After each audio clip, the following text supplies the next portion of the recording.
Hello guys, welcome back to my YouTube channel. In today's video, I'm going to show you how to fix voice chat not working in Roblox full guide.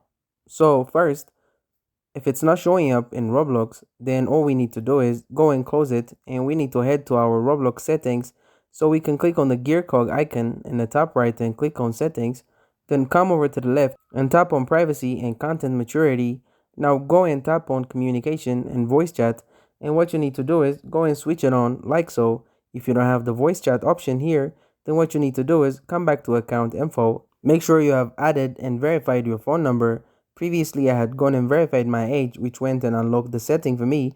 After you have unlocked it, go and have it switch on and go to game now. In the top left, you can go and see that mic option.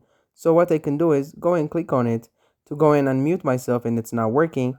If it still isn't, then pause the game and you want to go and click on settings at the top. Scroll down until you go and see the option for input device, and you can go and click on the arrows and make sure you go and select the correct mic. I already had the right one selected.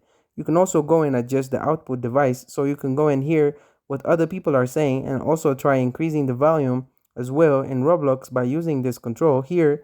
And you can also go and increase it on your computer as well. So that's it. Thank you guys for watching this video. If this video was helpful, don't forget to like and subscribe to my YouTube channel.